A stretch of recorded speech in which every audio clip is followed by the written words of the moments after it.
Hello everybody, and I hope you're all having a lovely Saturday or Sunday or whatever day you decide to watch this or listen to this.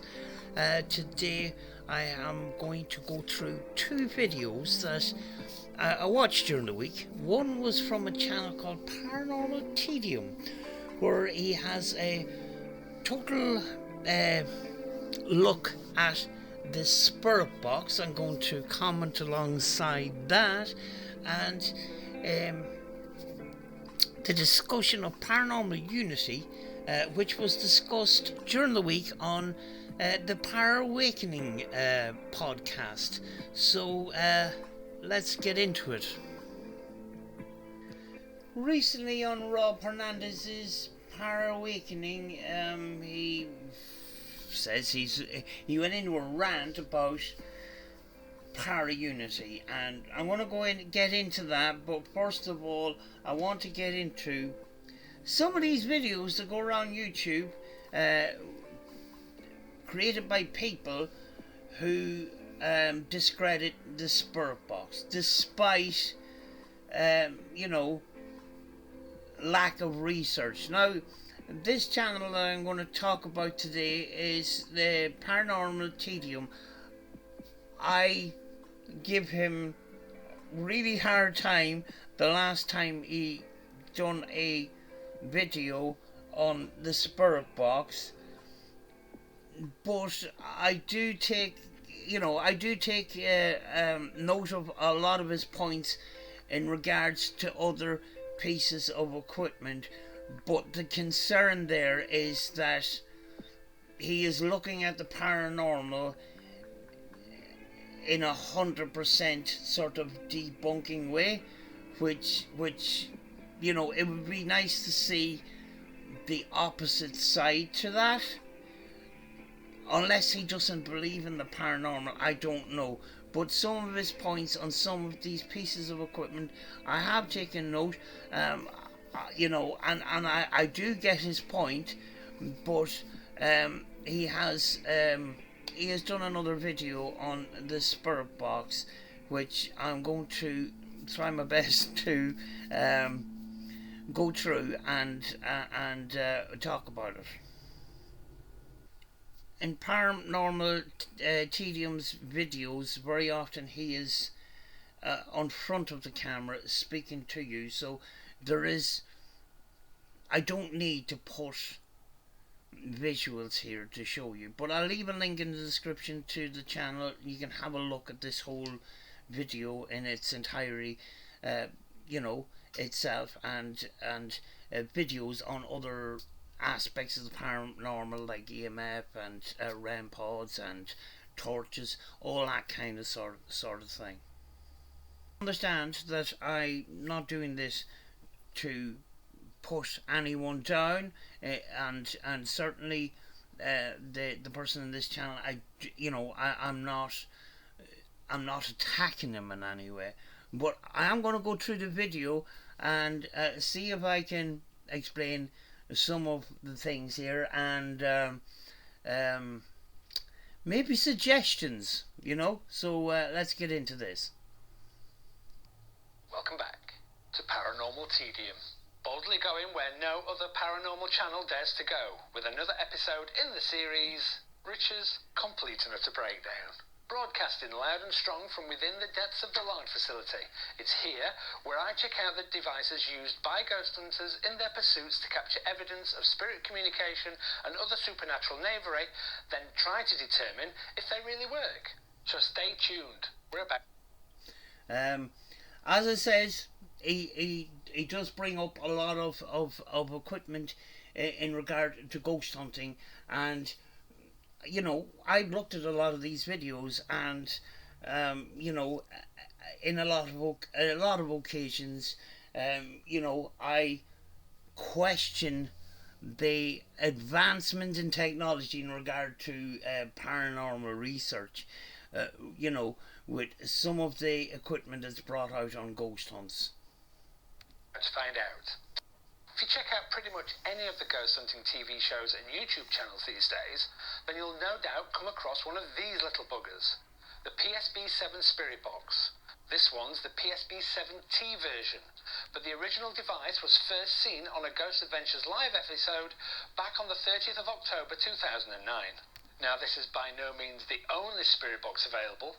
There are others, but it is the one invented by Gary Galka. It's also the third and last device of his that I'll be breaking down in this series. If you don't know who... Again, you know, very often when somebody is trying to prove that the spirit box isn't real, they bring out a PSP-7. I can't understand why they can't, you know, bring out something else, or you know, or in relation to ITC. You know, there is many methods in relation to ITC. So I you know, the first thing that people tend to go for is the PSP-7, which in my mind is one of my least favourite spirit boxes. But let's go on. Gary is, or how he started making these devices, then go check out my Melmeter vid. In the US, these spirit boxes are typically available for $99. Here in the UK, they're usually around the 99 quid mark. Plus shipping, of course.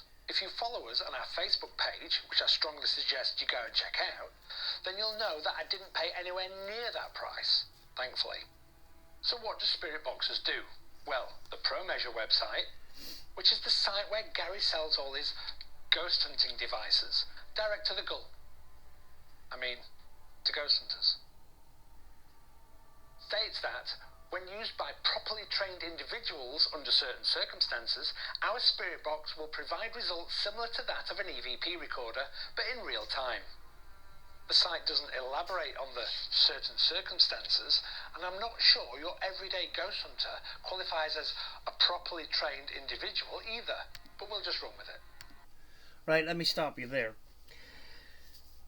When he says properly trained, yeah, it's possibly a bit of an exaggeration. But you have to understand, with spirit boxes, you cannot just take them out of the box and turn them on and expect to get results.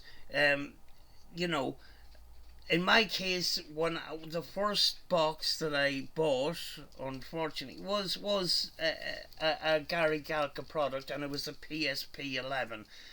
And for a month, I tried it every single day, got absolutely nothing, and when I was about to give up on the method, things started to come through. It does take time.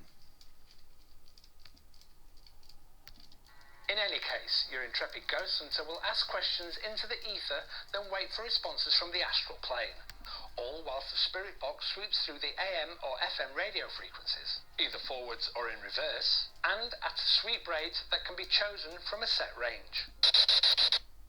Let me stop you there again. When you say ghost hunter, very often people, you know, the first thing they attack is the ghost hunter. Now, you know, we do know on YouTube there's plenty of people that go out, they either fake, they misrepresent the paranormal community. Yes, there's people that are very genuine, but it seems ghost hunters, it's a bad name because of so much stuff on YouTube that discredits them, if you know what I mean. It's a minefield to get anything genuine. There's so much fake, and there's so much people jumping to conclusions that it's very difficult to find channels that will look at this as you know, at a proper objective, if you know what I mean. And you know, in a lot of these videos, he does bring up ghost hunters. But let me point out that ITC, there's lots of people in ITC that don't go ghost hunting.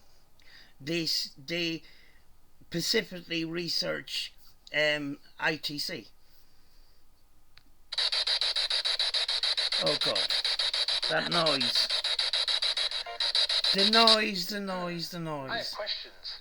How are these responses not just radio station contamination? Why does the spirit box need to sweep through the frequencies for supposed ghosts and spirits to be able to communicate? And what is the originating information and documentation that the process for how this device works is based on? Before I even try to begin to answer all of these questions, how about giving this vid a thumbs up? Just this small gesture from you makes a huge difference to us here at the facility. If we get more thumbs up than we did for the last breakdown vid, we might be allowed cake. Also, please consider subscribing to the channel, remembering to click the bell icon. We've got loads of stuff in the pipeline, so we'd hate for you to miss out. Right, I think the best way to answer all of my previous questions would be to start with the last one. So let's jump straight in. The theory behind how these devices work is that ghost spirits and entities can communicate via white noise, commonly known as static. This is the fucking awful hiss heard in between stations when tuning a radio or a really old analog TV. White noise, in this instance, is the audio manifestation of the cosmic microwave background radiation, or CMBR, which is present throughout the universe. According to the inflation model of the origins of the universe, more commonly known as the Big Bang Theory, CMBR is a byproduct of the initiation of the universe nearly 14 billion years ago. So who came up with the theory that supernatural entities can communicate in this way? Older researchers believe that the white noise was a factor in communication, but we're not that 100% sure, to be honest with you. There is. I mean, like the whole paranormal genre is based around theories, and we're not 100% sure. Now, you know, there is devices out there without a lot of static, that is still getting results, and that could be the frequencies generated by the human voice.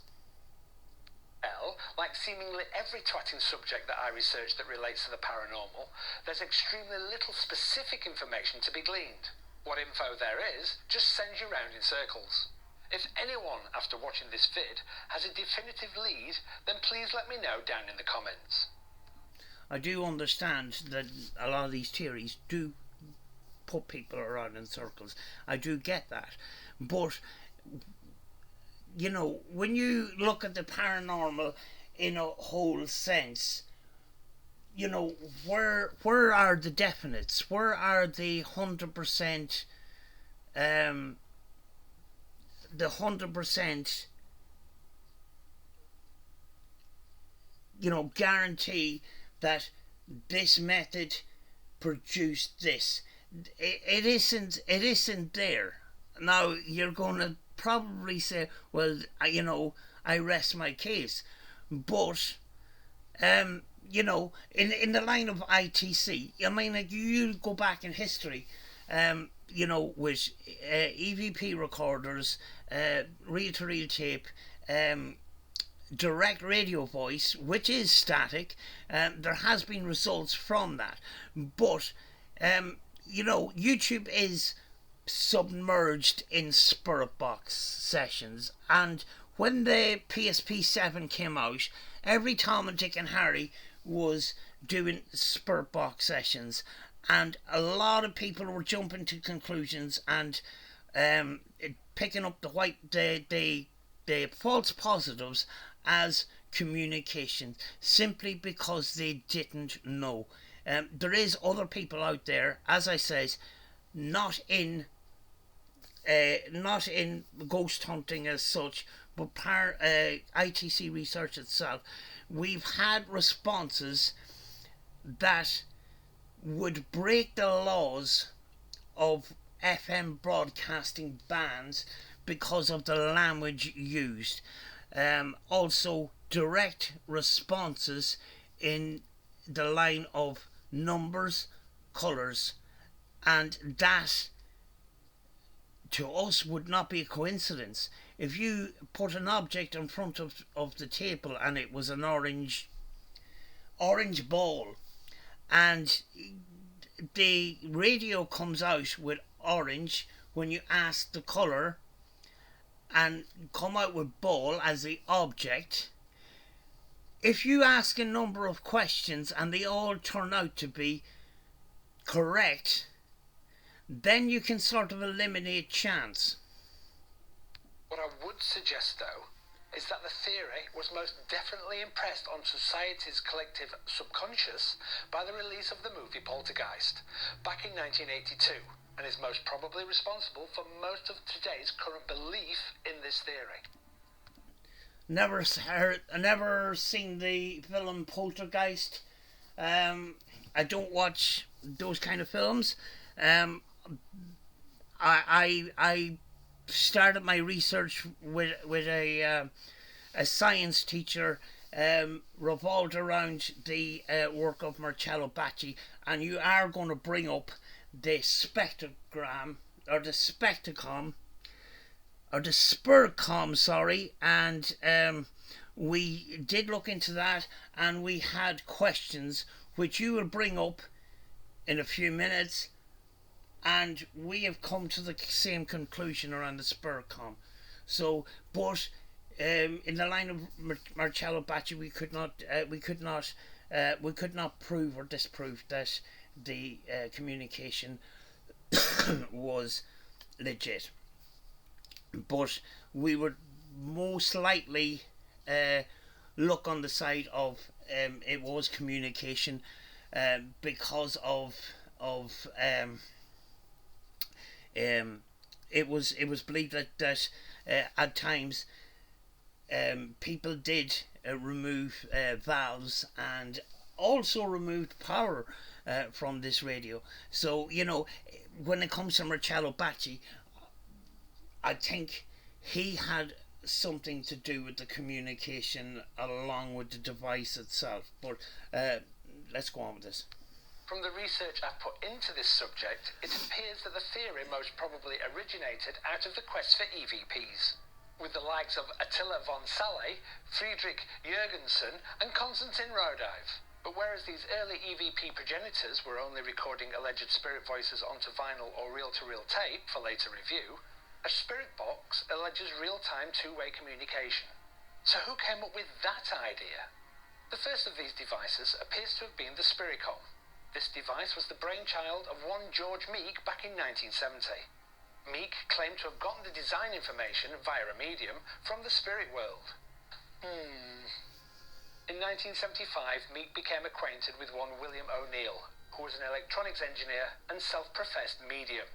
O'Neill had also been working on a similar device, and in 1977 claimed to have successfully established two-way audio communications with his spirit guide, Doc Nick. Hi, everybody! Hi, Dr. Nick! This interested Meek.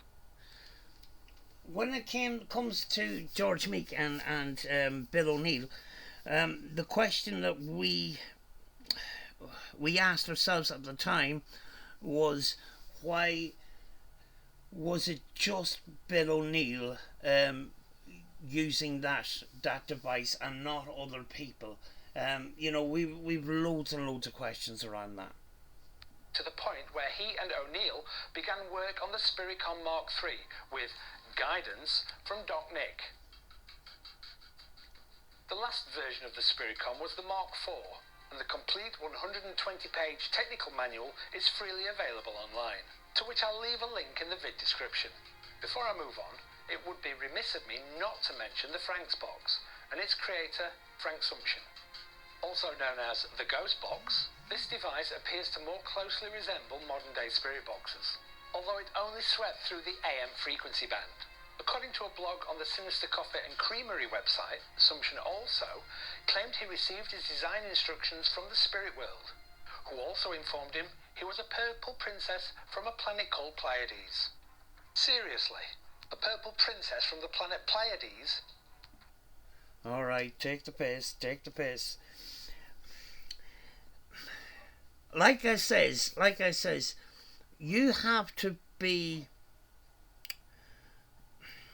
using these devices a very long time to combine the results to come to a conclusion, rather than just putting all on a PSP7. This is what I'm questioning, Moving swiftly on, but a pattern does appear to be emerging, don't you think? Sumption made 180 of these devices, of which only 97 currently remain, and were given away for free. But only to those that the spirits instructed him to. As for exactly how... Not exactly. I mean, like, he was on TV, and one of those spirit boxes went to the presenters of that TV recording. He believed that he didn't pattern any of this because he believed that everybody should have access to it, there was no money in the paranormal. That's the way people wanted it back then.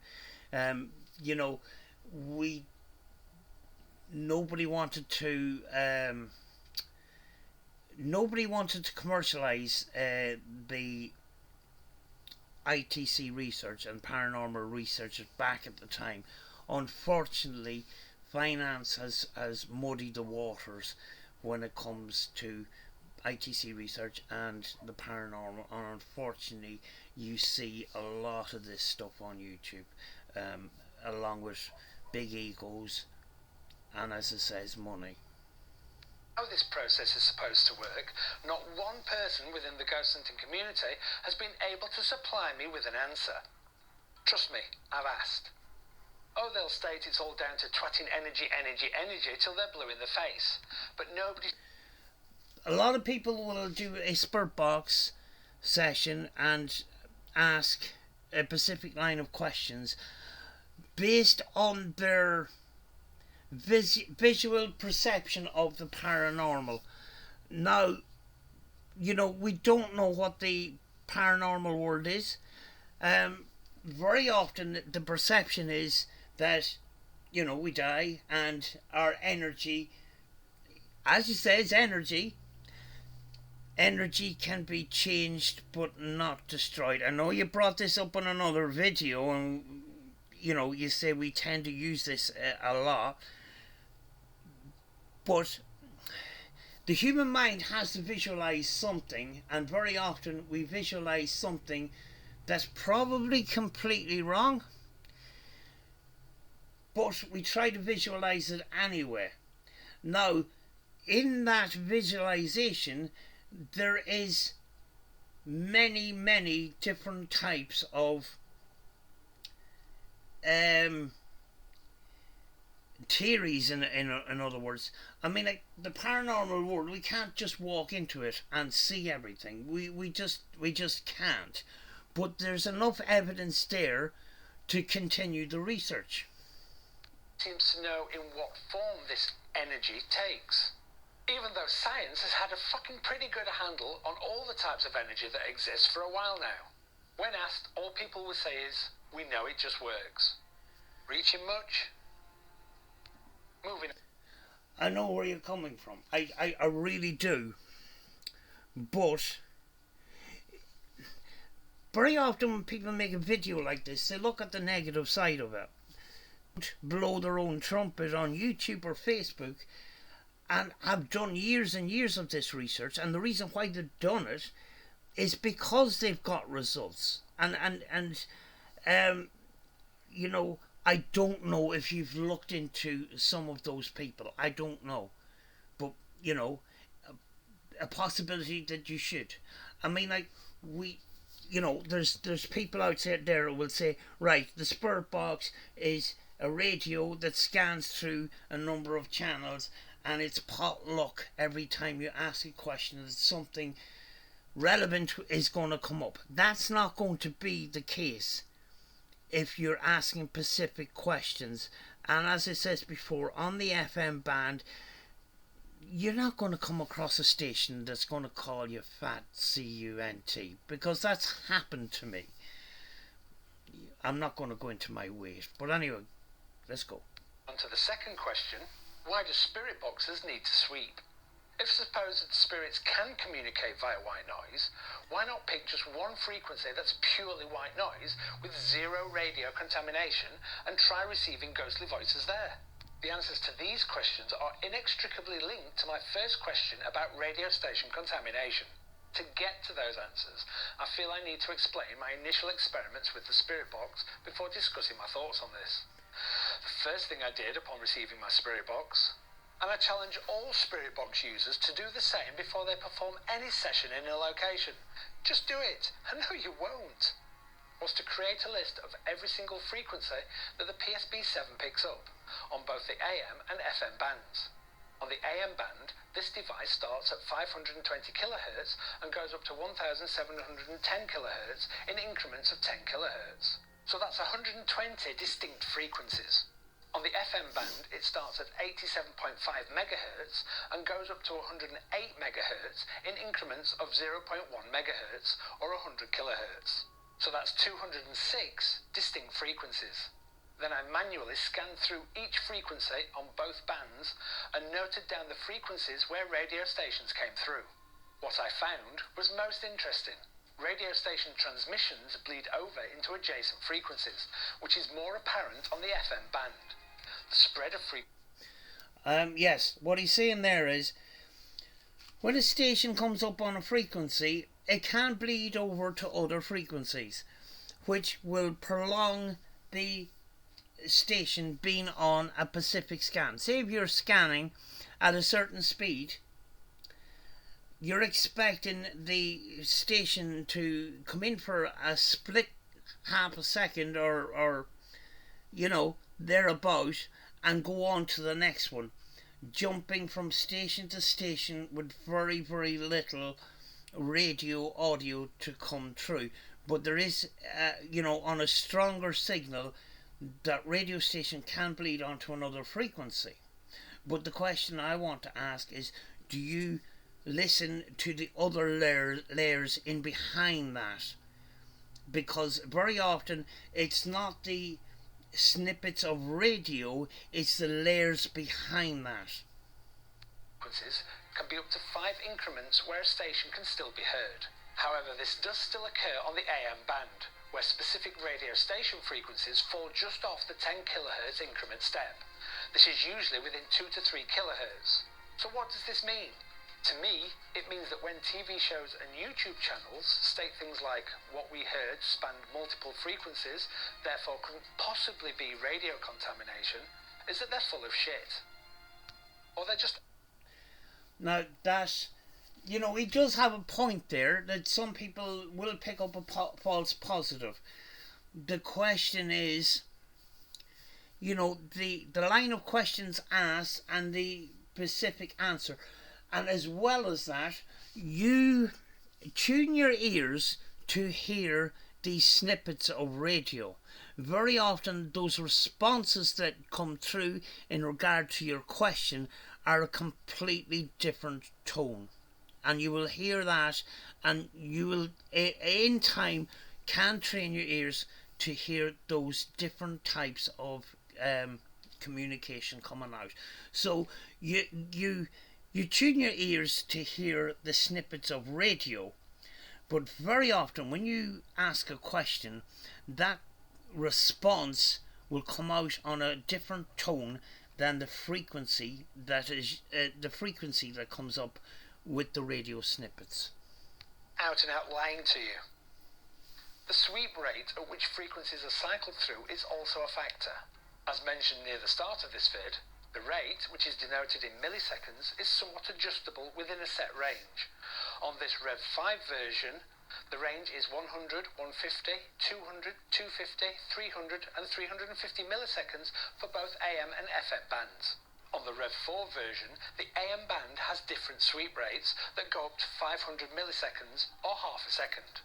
This means that the slower the sweep rate, the longer the spirit box will linger on any one frequency, thus having more of a chance of capturing words or part phrases from radio station broadcasts. Let's have a closer look into this and get some data. For the purposes of this experiment, I used the FM band and a sweep rate of 250 milliseconds, or quarter of a second, just to make the calculation simpler. One sweep cycle of the previously calculated 206 frequencies within the FM band takes precisely 51.5 seconds, which is also the same duration between when an individual radio broadcast will be heard repeated on every sweep cycle thereafter. The number of radio stations received will depend upon the location of the device, and in some locations, the time the device is activated. For a quarter of a second sweep rate, this also means that each of the 10 FM radio stations that can be picked up within the LOUGH facility will potentially be audible for up to a second and a quarter. So a Rev 4 version, sweeping the AM band at 500 milliseconds, means that stations will be audible from between half a second and a second, all of which is ample time for a word or part of a phrase to be heard. Therefore, in this particular experiment, we hear between 10 and 11.5 seconds of intermittent partial music and speech every 51.5 seconds. Again, results and durations will vary, dependent upon the location, sweep rate, and how many stations can be picked up by the device in that particular location. He's done his research, he's done his experiments and stuff like that. But again, you have to look into the layers of this, and I understand him coming up with this because, there is a lot of, YouTube channels that have, put subtitles and claimed spirit communication when it was very, very evident that it was a false positive. So, I understand the skepticism of people, I really do. But if you are doing this for a number of years, you train your ears to listen to what to listen out for. Control experiment, I also chose a frequency that was the furthest away from any radio station transmissions, and that received only white noise. I ran both experiments for 5 minutes and asked the same questions at the same intervals. I've uploaded the full vid showing this experiment, which you can check out here. There are more experiments in this series to come, so watch this space. The results are pretty conclusive and show exactly why spirit boxes need to sweep, because if it didn't, you wouldn't get any twatting responses. That's not necessarily the case, because you are basing this. I'm making an assumption. Let me just say I'm making an assumption. I'm making an assumption that you are basing these theories and assumptions off a lot of these videos on YouTube where people take out a PSP7 and get excited with false positives. Now, there has been other audio is flipped backwards completely, and we're not talking about a reverse pedal, a reverse guitar pedal. We're talking about a circuit that completely flips that audio. Yes, there is such a thing as pareidolia, which you do bring up, but for some of the responses that have been heard in those experiments, it goes beyond pareidolia, to be honest with you, because of the answer to the question being relevant to the actual question in reverse speech from a live radio. Now we've shown how these devices actually work and what they receive, we need to discuss what factors and processes are at play when intrepid ghost hunters appear to get responses. As previously mentioned in my voice recorder breakdown with regards to EVPs, auditory pareidolia and psychoacoustics play a huge part when interpreting alleged paranormal audio. Even though the human brain is the most phenomenal organ and does amazing things, on both conscious and subconscious levels, it is prone to perceptual errors. To understand that, we'll need to get a few basic concepts down first. I understand where you're coming from. When it comes to humans aren't very reliable, and very often what one person hears, the other person hears completely different. And I do understand that, and and yes, pareidolia is the thing. I can understand that. Start with language.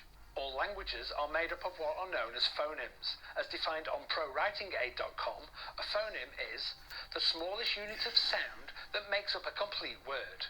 Just a small number of these phonemes make up every single word, dependent on the language spoken.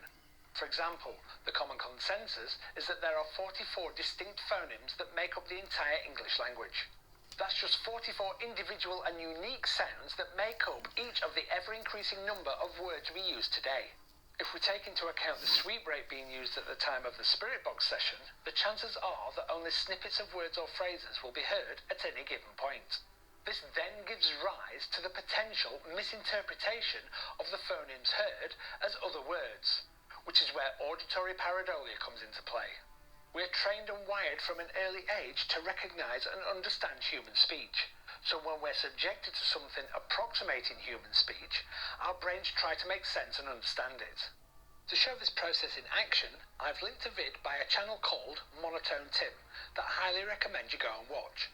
In it are examples of popular songs that have been converted to MIDI, which are then played back on a MIDI piano. As the software they've used to perform the conversion can't separate out the vocals from the music, everything is converted. He's leaving links to the channel, and I'll leave a link to the actual video, and you can go to the video, see the video for yourselves, and the links are in his description, so I'll leave that with you. The results are most interesting, especially when you realise that all you're hearing are piano notes. Let's say our intrepid ghost hunter is doing a spirit box session in a cemetery or graveyard. Yes? Oh dear. Dear, oh dear, oh dear. This is stereotypical ghost hunting, and I'm just wondering, have you ventured outside ghost hunters running around in the dark in cemeteries or graveyards? Because ITC is a genre of its own. It's got a lot of people in research that don't do the ghost hunting, and I'm wondering, have you looked outside of that? There is a difference. They've already asked if there are any spirits wishing to communicate and gotten what they perceive to be a response to the affirmative. Chances are the next question will be something along the lines of, "Can you tell me your name?" The very next thing to be heard that sounds like a name will be taken as the name of the supposed ghost or spirit. I'm going to go into why this is the case in a bit, but for now we'll just concentrate on the word itself. Yes, names do come up on radio snippets, and if you're in a cemetery, there is all kinds of names. And, if you have a common name like John or Mary or Anne or whatever, you'll see some of these ghost hunters will go around the headstones and, find that particular name and put that down as paranormal evidence. It can't be 100% proven that is actual paranormal, because on the radio names come out all the time. And as I says, when you're listening to the Spirit Box, you need to listen to the different layers, the different frequencies, and it's very, very difficult to explain to you like I'm explaining, but use the Spirit Box for a number of months, and then you sort of get to understand these different tones and these different layers that are overlayered on the actual radio snippets. So very often it's not the radio snippets that you're listening out for, it's these other layers. Let's say our intrepid ghost hunter hears this. Alan. Now, I'm not going to buy issue like all the ghost hunting TV shows and YouTube channels do and plant the suggestion of what this name could be. But what I am going to do is play 3 sound clips that could potentially be heard in the context of a radio broadcast. I'll leave it to you to decide where the first clip could potentially fall within each of the following. Here we go. That was Kiss with Hell and High Water from the album Hot in the Shade. So how did you come across this information? Well, I was mainly concentrating on files between L and Q. This next song is by John Cougar Mellencamp. Did you hear it? If not, don't worry. Here's the original clip again. Alan. Now, here's the sections of the latter 3 clips where the similar sound occurs. With Hell and High Water between L and Q. John Cougar Mellencamp. There are a plethora of instances where this type of misinterpretation of these intermittent sound bites, which are thrown out by spirit boxes, can occur. Now I'm sure there'll be people in the comment section below ranting, Rich, if it's all just radio contamination and pareidolia, how come I get intelligent responses to my questions? Well, there are a shit ton of other cognitive biases and effects that should be taken into consideration when anyone conducts a spirit box session and when reviewing the evidence. To mention all of these would be way beyond the scope of this vid, so I'll just quickly go over a couple. As I've mentioned in other vids, we are working on a vid, and potentially a series of vids, specifically about the different psychological biases and effects which are prevalent within the paranormal community. So keep an eye out for them when they drop. Have you noticed? Now I do understand that this video is called Spirit Box Rich's Complete and Utter Breakdown. Now, you know, he hasn't titled the video Spirit Boxes are a load of shit or ITC is a load of shit. He didn't even come up with ITC, but he does have some points when it comes to false positives. You know, I will give him that. Is how when performing a spirit box session, ghost hunting channels ask questions and keep asking questions. Then, when one response appears to answer the last question, that's the proof of an intelligent response. They downplay or completely dismiss all the previous times they asked a question and either got the wrong response. For example, getting music or a word form response that wasn't a proper noun when specifically asking for names. A garbled response or no twatting response whatsoever. Well, that right there, that's confirmation bias at work, and it's right. I understand that. You know, very often, you know, you will hear people asking a question and asking a number of questions, and then you don't get a specific response, and then, you know, you ask a certain question, and then you do get a response. You know, it's very, very difficult to, you know, sort of, it's you know, they get all excited when a response comes through, but is the response in relation to the actual question, or is it pareidolia? You know, yes, a lot of people do jump to conclusions. I do understand that, but I think when it comes to the spirit box session or the spirit box itself, you sort of need to go into the into the communities that research this since the dawn of the spirit box and the spirit box methods, and possibly as well look into this other part of ITC. I mean, like, I have used French audio backwards, and I've got responses to my questions. Now, you could say it's pareidolia, but it was a specific question that needed a specific answer, and that answer did come true, you know, and it did come true in plain English. It was clear, and it was using French, chopped up French language reversed, you know. And I do understand that you know, when the ears are bombarded with loads of sound, pareidolia can come through, but there is occasions where you know, a specific answer is needed for a specific question, and sometimes those answers are answered correctly, which, you know, goes beyond radio broadcasting.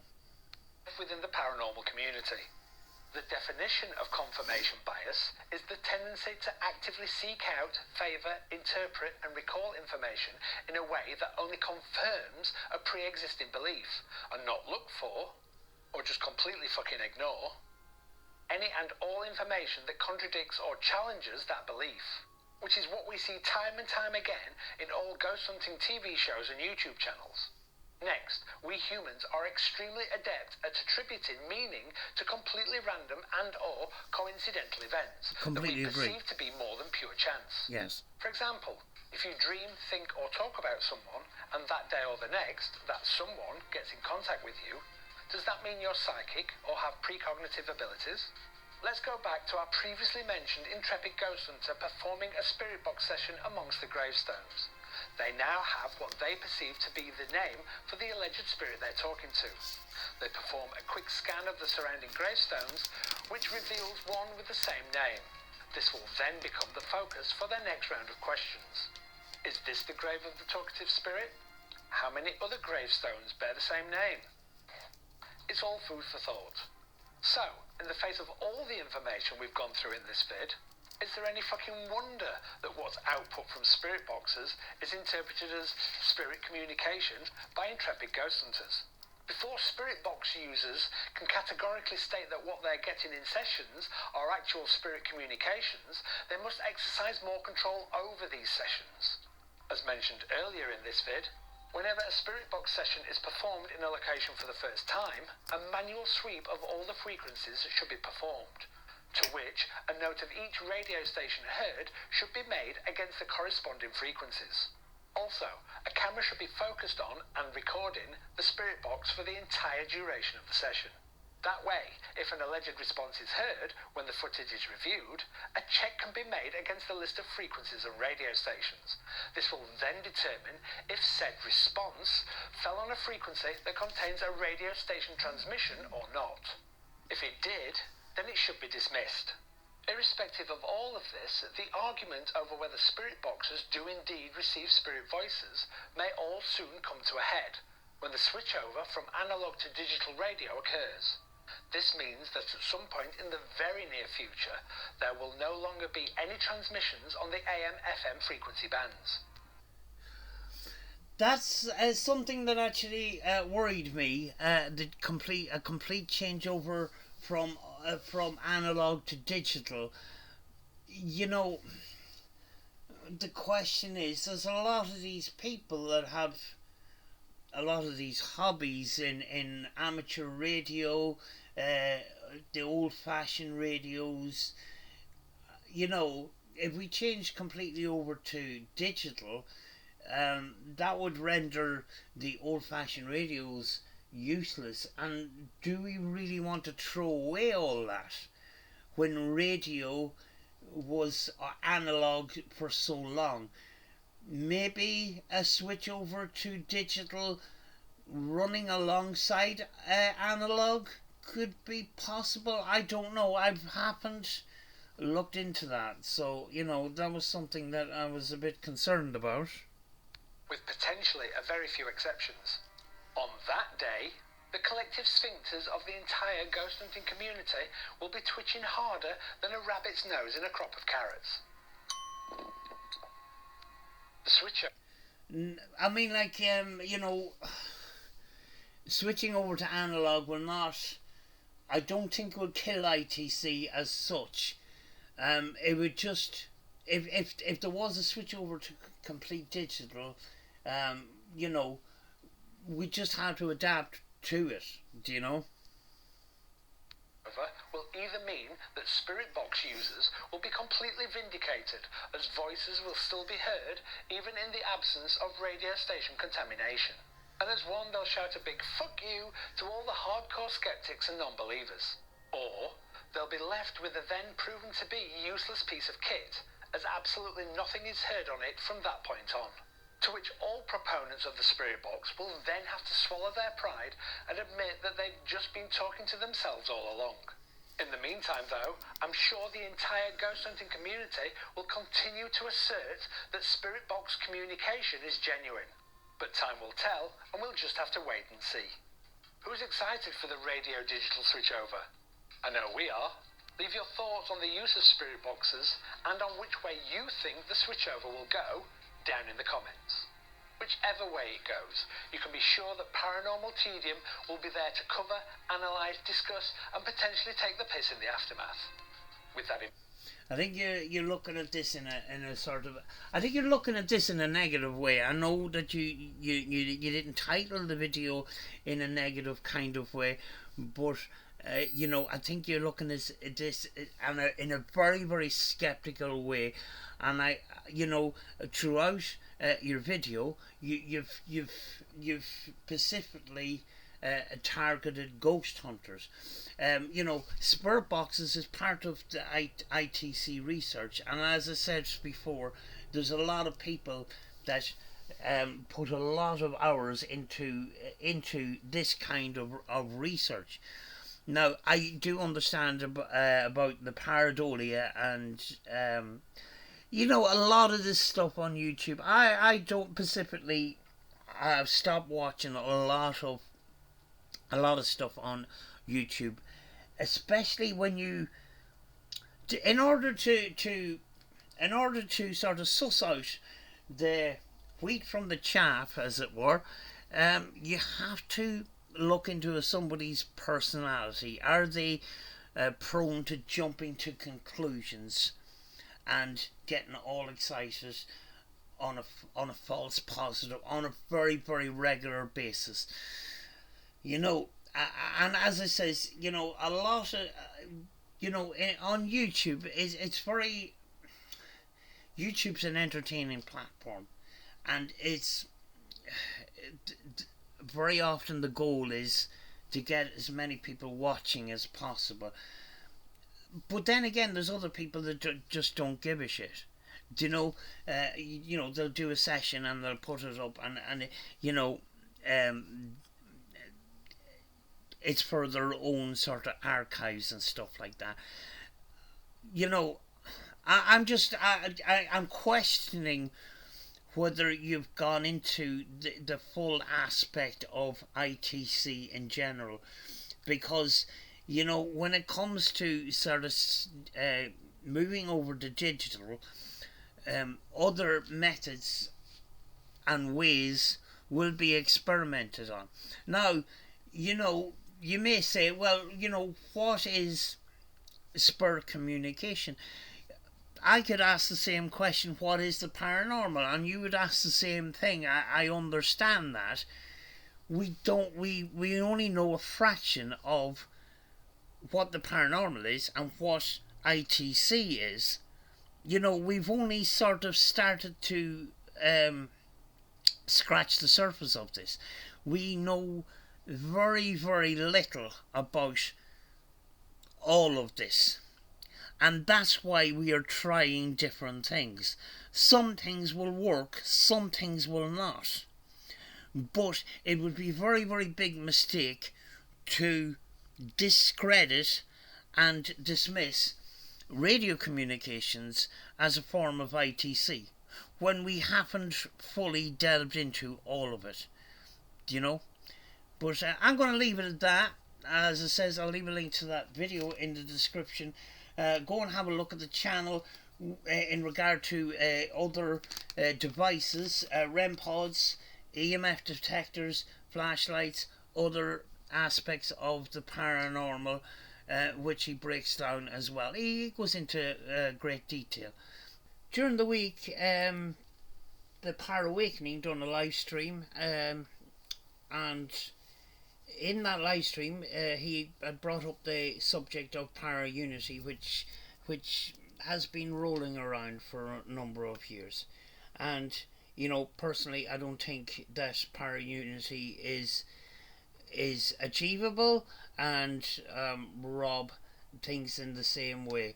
But we're going to we're going to listen through his points on Paraunity, and I want to comment on them as well. need to get something off of my chest, and that's why I titled the title as I did, as well as Riley knows for the last guide.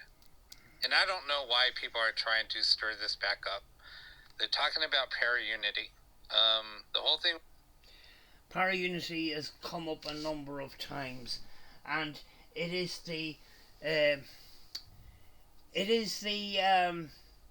is people that are sort of frustrated with the infighting within the paranormal genre on YouTube, and people sometimes get kind of sick of the infighting and say, you know, what about Paraunity? Why can't we not work together?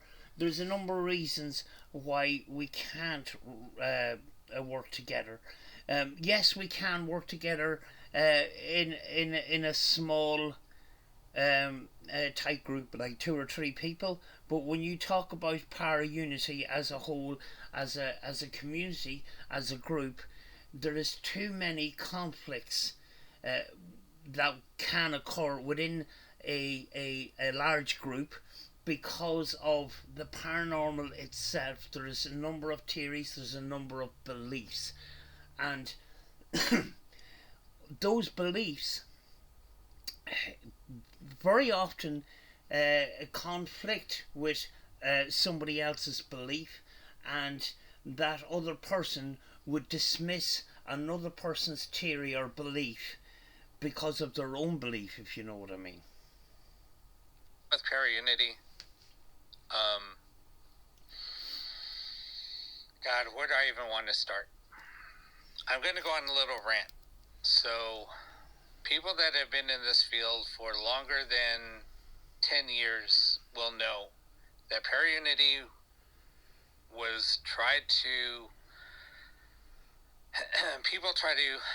we're talking about Paraunity probably for the last 12 years, which people were trying to come together. There was a group out there, and I was part of that group, that we were trying to put together a database where everybody can share, post up everything, share all of their evidence, and basically, you know, try to share a bunch of different types of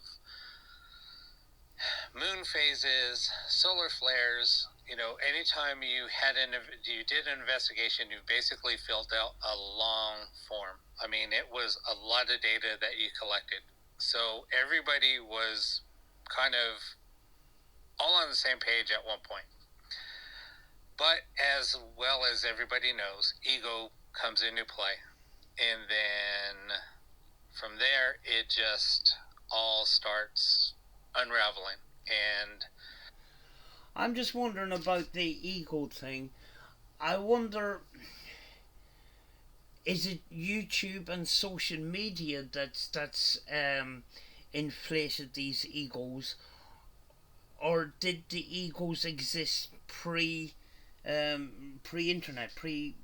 social media? Because, you know, with the dawn of the internet and the way things are now, we can all be stars of our own show, and I wonder, is that a factor? Is that a contributing factor to inflated egos, which in the paranormal there is? You know, it's all over the place. so, yes, people will say Paraunity this, Paraunity that, but they are the biggest hypocrites when it comes down to it, because it's so complex. Like what Riley said, it's so complicated that nobody wants to share information. Nobody wants to, you know, yes, everybody says we're all working together, this and that. No, that's not true. It will never work. You know, when it comes to Paraunity, you know, and when it comes to paranormal research, you know, people have their own ideas. But when you put ego into the mix, you know, there's a lot of people out there that want to be the best. And, you know, social media and the internet allows them to portray that and turn them into sort of stars in their own head, basically. And that's where confrontation can come in. Now, we can you don't have to go very far on the internet to see this. You may agree with somebody's methods, but they may be a pain in the ass.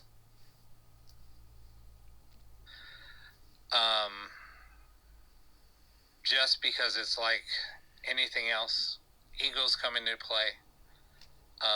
People just start, nobody's ever on the same page. It's like starting up a big group. There's always fights within the group. It's just really hard. So that's why when people nowadays still talk about Paraunity, everybody laughs. People that have been in the field long enough know that's never going to happen. So, and it just won't. There has been people in the past, Josh or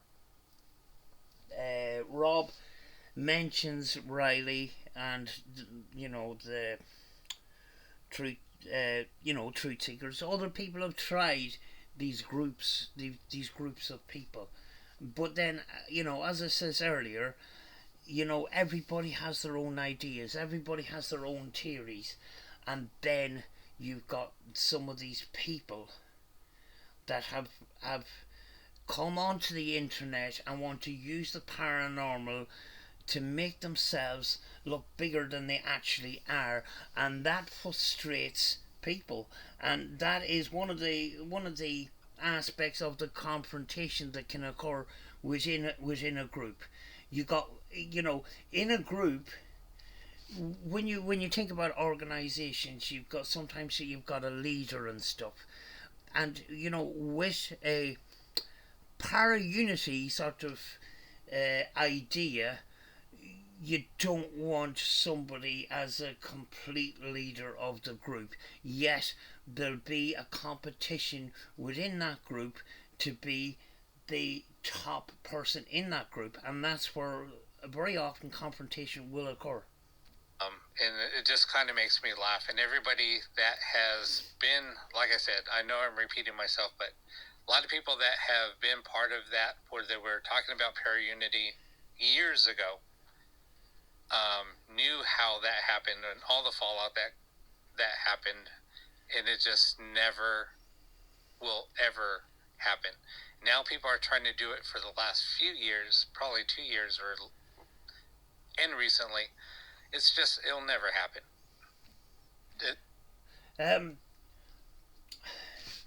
The reason why people are bringing up the Paraunity is again, the YouTube space, the Facebook space. You've got these people, and you got to look at YouTube and Facebook as a kind of entertaining platform. The goal very often on YouTube and Facebook is to get as many viewers as possible. Very often stunts have been pulled to get those viewers in. Clickbait,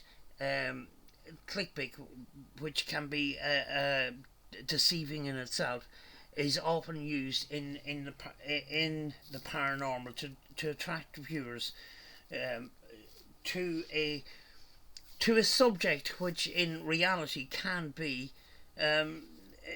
pretty boring in reality, but people make their content exciting to entertain people, and very often there is a confrontation between entertainment and the reality of the paranormal, and that's where fights start online, and people end up in the middle of it, and then after weeks and weeks and weeks they get sick of it, and then they come out with Paraunity.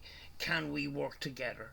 Well, no, we can't work together, because the channel that's causing this confrontation you know, I'll speak for myself. I won't work with them. I won't have anything to do with them. If that channel is portraying the paranormal in a wrong light, then I won't have anything to do with them. Yes, people are calling out for Paraunity. You can argue. Can we agree to disagree? No, that sort of won't happen either, because people will call out other people that are discrediting their field of work that they're passionate about. It's sad but true. It's Riley hit the nail on the head. So, I'm just going to go on a little bit of a rant, and then we'll probably just do some box sessions or something.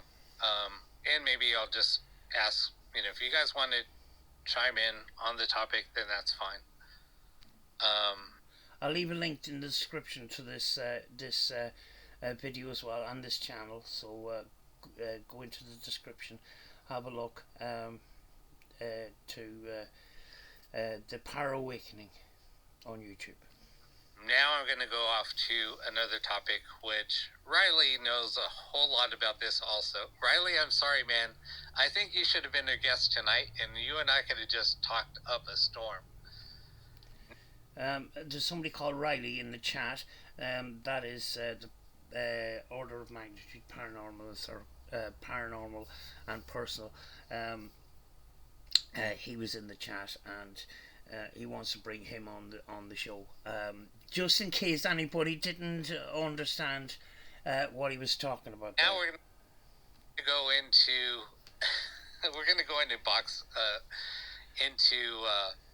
into ITC session researchers.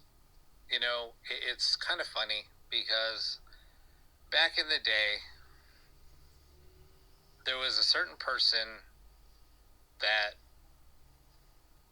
he's made a name for himself. Let's just put it that way. I am not going to say any names, but he made it.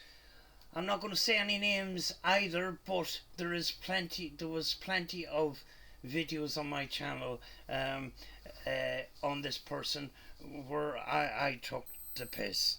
So let's just leave it at that, shall we? We know what who we're talking about in this particular case. Name for himself.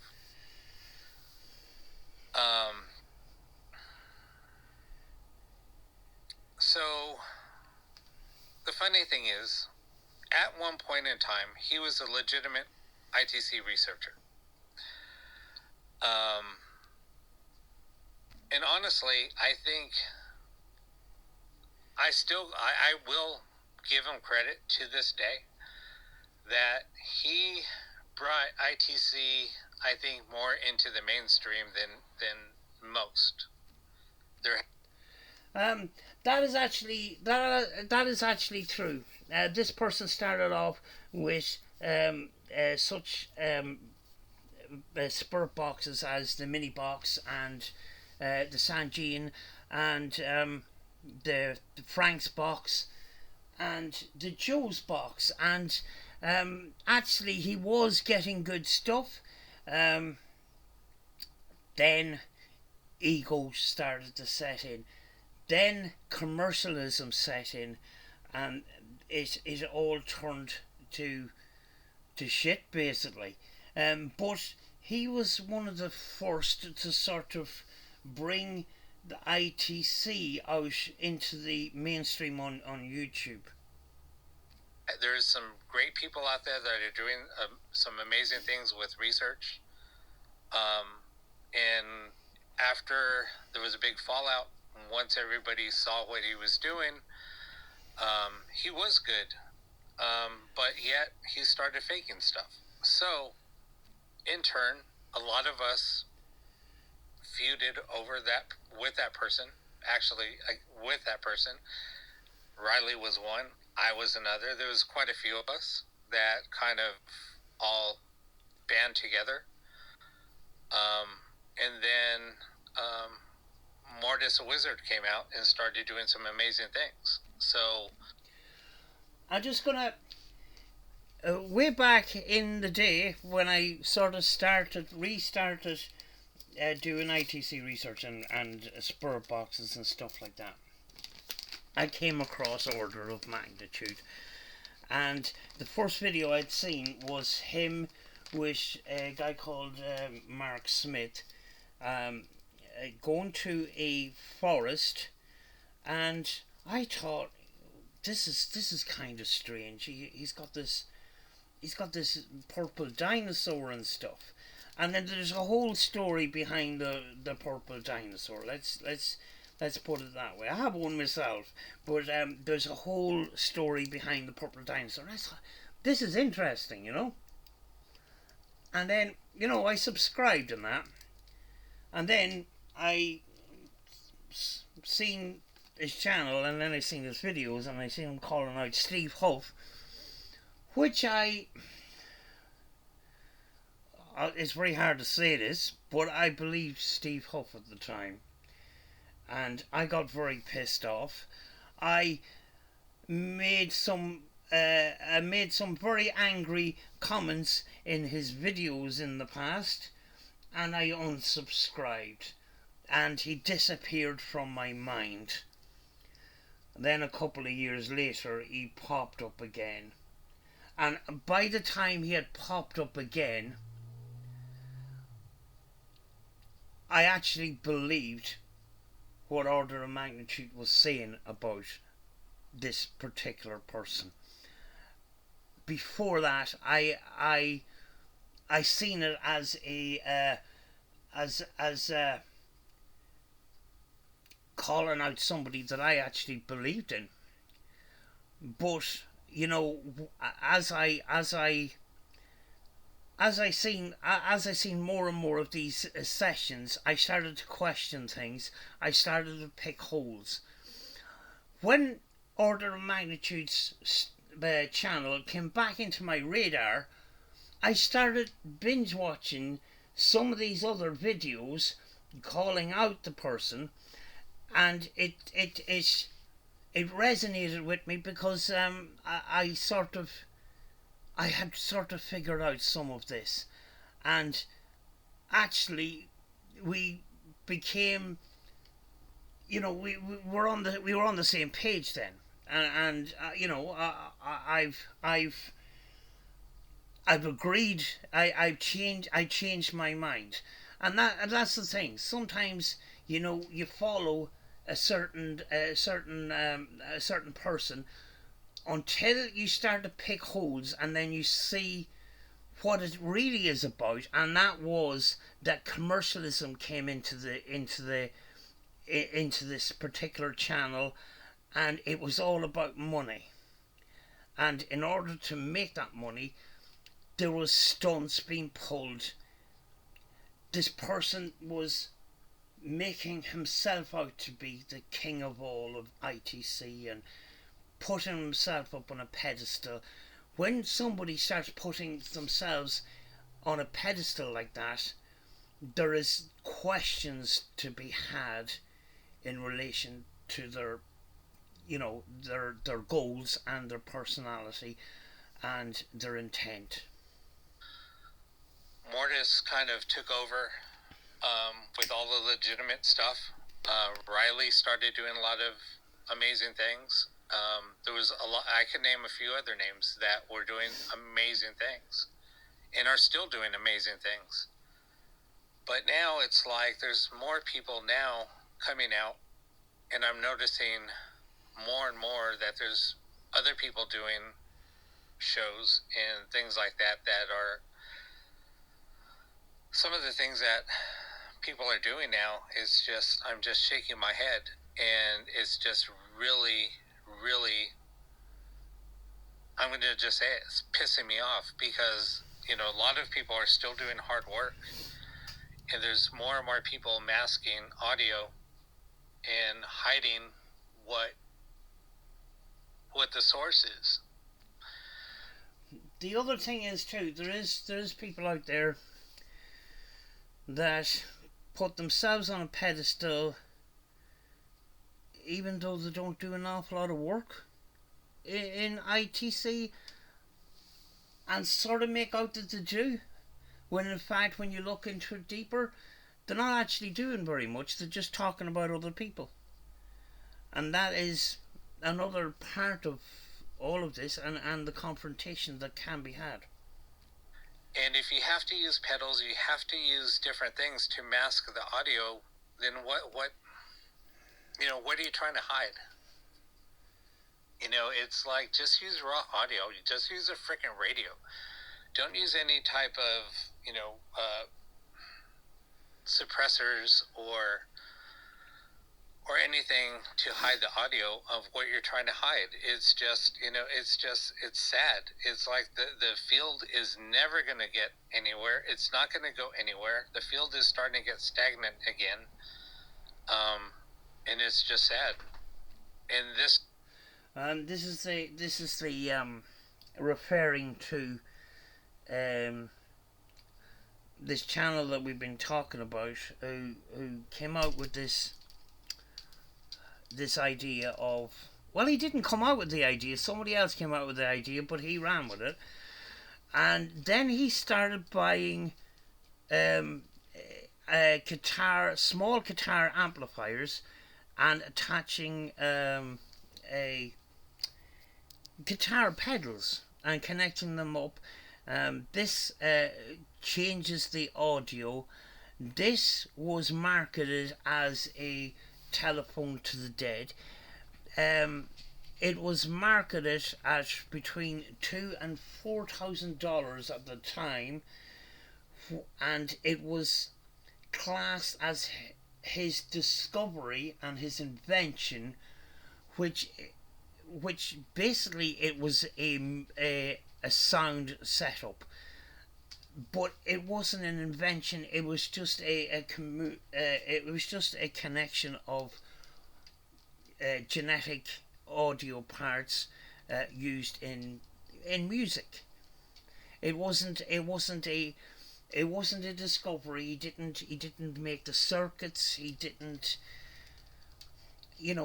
build anything. He just basically bought these guitar pedals, like the noise reduction, reverb, other distortion pedals, and glued them onto a generic amplifier, and classed that as a communication device, when in fact that assembly can be put together in a couple of minutes. You don't need all the bells and whistles. There is questions around the distortion of raw audio. I believe, like Rob believes, that raw audio is the best way to get communication. You could get communication and it could be distorted. If the communication is that important, why mess with it, in other words? This is, I think, why Saturday I really needed to take a break, because of everything that, everything was just coming to a head. And this is the thing. When it comes to your own paranormal research and your own thing, and I've been guilty of it in the past. Very often I get disheartened by other people and the behaviours of other people. You have to sort of look beyond that. If you... Yes, we can get angry and say that people are discrediting or destroying our field of research with the bullshit that they're doing in that, but there has to be a sort of a cut-off where it doesn't affect you personally. At the end of the day, if you want to do your research, do it. Don't let these other people affect you, and put you off doing your own research. Yes, we can get angry and stuff, but we do have to keep that we do have to keep that in control, if you know what I mean. And now, Saturday, I just said, you know what, I got a couple of people that wanted a couple of boxes, so you know what, I just tore down my work or my studio because I needed a little workbench, and I started building boxes. And I'm going to continue building boxes now, and I'm just going to work even this much harder on doing sessions and just really focus in hard on doing ITC research. That's the thing. In the past, I used to get angry with this certain person that we will not mention his name, but we know who it is, and I used to get disheartened. And it used to, I've seen channels which, fake things, and you look at channels and they fake things, and then you look at it and say, is this a waste of time being on YouTube? It's full of crap and that. In order to get out of that, what I used to do was I used to get disheartened. I used to stop for a while and say, what's the flipping point? And then that would give me a boost to say, listen, forget about these people. I'm going to go all in. I'm going to do my own thing. I'm going to get into it. And that's how you can take your mind off this other frustration that happens, and it does happen often. It's just really, it's getting sad again. So I think that I just need to start focusing and just start getting back into just hitting the grindstone and just doing some really hard ITC research and getting it out there. Sorry, I had to say what I had to say. I'm just... Very often we do get frustrated in that, and we do bottle it up. And very often, the best way of releasing that tension, releasing that anger and stuff, is to get it out there, because then you have support behind that. That very often happens on Facebook. Unfortunately, it happens too often in people putting out their frustrations and stuff. But talking about it today, it can become a conversation. How do we deal with it? How do we personally deal with it? How do we deal with it as a community? And how do we deal with it as a group in general? And how we ourselves personally can get out of the negative thoughts that sometimes comes into our mind, because those negative thoughts are fed in from these other channels that are doing bad things. Ranting, but it just needs to get out there. And Riley, I think this is why I wanted to get you on the show, because I know, we're in two different parts of the world. You're in the UK, and I just feel like you go on rants, and I had to do it. Riley's like my inspiration. Anytime I need to get some inspiration behind doing a rant and talking about ITC, I always watch his videos. When you're on a stream on your own and you're putting out these frustrations, it's much easier to share the frustrations when you have somebody else to bounce off. And that's what I found with podcasts. We had Julian, we had Brett and that, and we all have had frustrations. It was made an awful lot easier to to talk about those frustrations, because you had somebody else there that would support you in that grievance, if you know what I mean. So it's much easier to deal with that grievance with somebody else than being on a podcast on your own, putting that grievance out. Yes, you've got that chat that will help you, but when you're talking to somebody on a podcast, you're on a podcast with somebody else, that healing process can happen an awful lot quicker.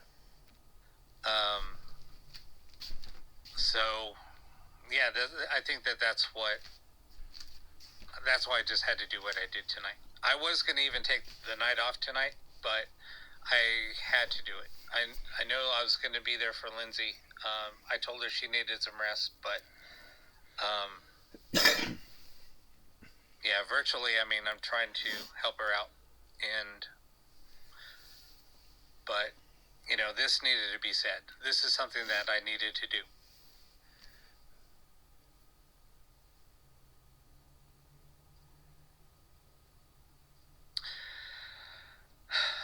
You said it well.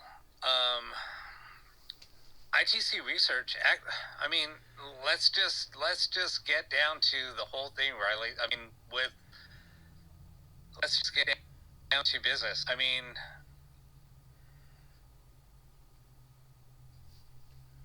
plain and simple, paranormal investigating is boring. You'll sit there for hours. I mean, well, most people will sit there for hours, you know, trying to communicate with spirit. You know, with me, I always keep busy. This is the thing that I'm going through at the moment. You know, where on a weekly basis I was going out to places, you know, spending a couple of hours, and now I'm sort of going through this period where is that enough?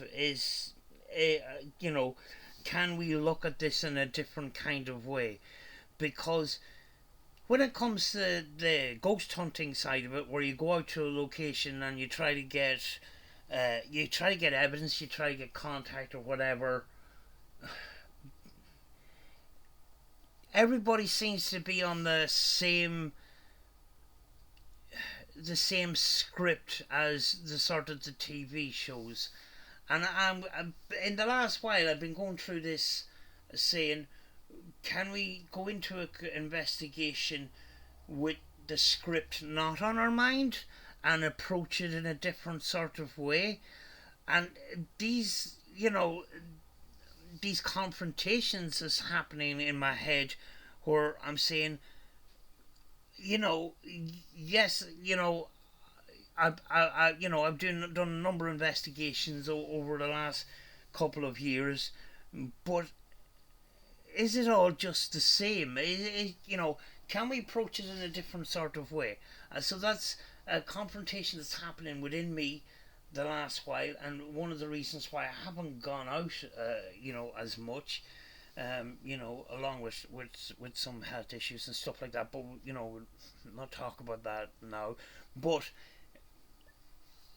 I keep, you know, it's on my mind all the time. What way can what way can paranormal investigations be done in a way that's more organic, and does it actually fit into the YouTube genre? Because, you know, to me, what's in my head doesn't associate with entertainment that you would see on YouTube. It is quite boring, the concept of you know, going to a location a number of times to collect data and that. But that is probably a more proper way of doing it. But does it actually fit into YouTube? And that is the question I've asked myself a lot, is, does actually the real paranormal, does it slot into YouTube? You know, are we trying to put a square brick in a round hole kind of thing? I can go in an investigation, be there for 2 hours, and I'm done for the night. Even being somebody that has abilities, you can tell if spirit wants to communicate with you or not. If they're wanting to communicate, they're going to communicate right away. So, or they're going to communicate, or they're not going to want to communicate. It will be, you can feel that energy. So, very often, when it comes to sort of YouTube filming and stuff like that, you would travel 20, 30, 40 miles to a location, and sometimes you just don't feel like anything is going to happen. Yeah, you just film it because you've traveled this distance and stuff like that. You know, some people will try to get value out of it and pull a few stunts and hype it up and pretend they're scared and all this rubbish, and others will just film it like it is. And to me, I just film it like it is. Even though, you spent the money on the petrol and you spent the time traveling and stuff like that. Others, others don't see it that way. They they see the dollar signs. They want to make money, and they want to recoup the money that they spent. So they end up making a horror film basically, and that's where sort of evidence kind of goes out the window. It gets polluted. So if nobody's going to communicate with you in 2 hours or 3 hours, however long you're there on location, you're be like, you know what, I'm just not feeling it tonight. I'm not feeling anything tonight. And then you go back, day or two later, go back the next day, go back the day after. You just keep on going back until they're ready to communicate, until something's there to show themselves, or, to start finding, to pick up that evidence. And, there's other ways to investigate. When you're not feeling that energy, or you're not picking up on energy, then that's when you start doing research on the location. I interview people, but I really don't want to know any spots. I want to know what they experience, but I don't want to know exactly where they're experiencing those things. I want to know what time of day that they have experiences. What is it during the day? Is it at night? Is there specific times? Give me those times. Give me but don't tell me the areas. Just give me that information that I'm looking. Here's the thing, you find a location, and you find for me anyway, if I find that, I'm getting results in that, I want to go back there again. Now, the proper way of doing it is to just keep going back, both day and night. The thing is, does that actually slot into the YouTube genre as such, Then again, some of us have YouTube channels and want them to grow. Others don't give a, they don't care about the numbers and the money or whatever, and they just want to document it and that. And the thing is, those people that are doing the genuine stuff, they get overshadowed by people that are hyping things up, making it entertainment, making the viewer be scared. And very often the person that's doing the video, the recording and that, they're pushing that fear onto the audience, and that's when it starts becoming a horror film rather than a paranormal investigation. One of the investigations that I had done was 6 episodes of one particular place, and unfortunately the place burnt down. But I was going to keep coming back to that place as a place of research, where you gather evidence over the times that you've been there, and then you combine that and see if there's a common result within a number of visits, But then again, does that entertain the public? Does a real researcher actually care? Did they entertain the public or not? When I say entertain the public, I'm looking at YouTube as an entertaining platform, For. And then I will set the investigations around that time. Because, I mean, if somebody sees an apparition at 10 o'clock in the morning, why are you going to go there at 10 o'clock at night? It doesn't make any sense. So, yeah, and very often these investigations happen at night time because, because of everyday life. People are working during the day, people have other things to do during the day and stuff, and when it comes to an investigation and it comes to a YouTube channel, they use the free time that they've got, basically. All depends on the conditions. There's so many things that come into play. And that's why we used to fill out these freaking long-ass reports that, took you an hour, sometimes an hour and a half to fill out, because we're trying to get, different readings. We're trying to get barometric pressure, trying to get temperature. We're getting moon phases. We're getting solar flare information. We're getting so much information. And then getting baseline readings on everything. So it's just, there's just a lot that goes behind everything. And the sad thing is, people don't even go out to that extent anymore. People just want to run in, go into a location, run around like freaking crazy people, trying to gather information, and not gathering the information that they should be gathering.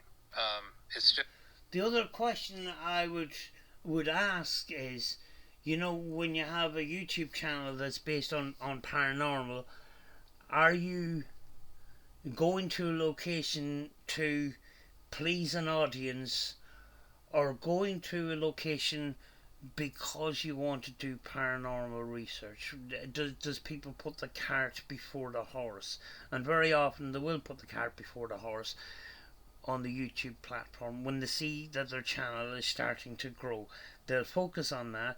They'll focus on getting out content, and put the content before the actual research, and that's where things start to go wrong.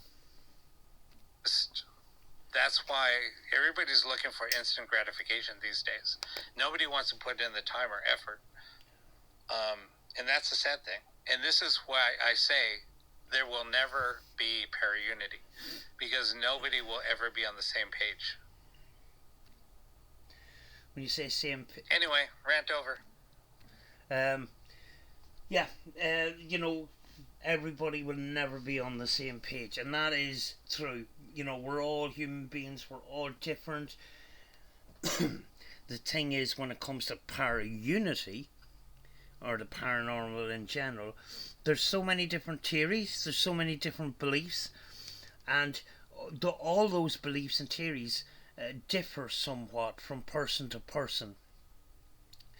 And yes, a group of people would say, let's group together and, unite as proper paranormal researchers and show up these charlatans that are on YouTube and Facebook. The question then has to be asked, is the group solely focused on debunking other people or putting other people down, or is it to do with the paranormal research itself? Are you assembling a group to compare notes in the paranormal research, or are you assembling a group to go after other people? And that is where there's a fine line, because there has been groups that got together to bully other people, and sometimes bullied the wrong people, and that's where another problem lies with that. But at the end of the day, if you enjoy what you're doing, do it. Don't let other people steer you in a different direction, because of their negativity. You know, there is a lot of negativity on YouTube. I understand that. You know, you've got the beauty community, you've got the drama community, you've got paranormal community, and you got the paranormal drama community, which is very, very, very toxic. You go down them routes, you will end up doing nothing at all, and it will put you, you know, sometimes may put you off doing what you enjoy doing. You know, the best thing in you know, when it comes to your own paranormal journey is actually doing your own things. Don't be influenced by the negativity of others, you know. Anyway, I'm gonna go because this recording has gone on very, very long, but you know, I'll leave a link to Rob's channel in the description. Talk to you again soon. I'm working on trying to get back out again and do things. You know, my head is in a mess at the moment because I'm wondering what way am I going to approach the future and stuff like that. Very often it's good to stop and sort of reset things and sort of rethink things. What way can you approach the future? You know, coming out with something new, or what way can you change things for the better and stuff like that, and I'm sort of going through that myself. But anyway, I'm going to go. I'll see you in the next one, folks. Thank you for listening.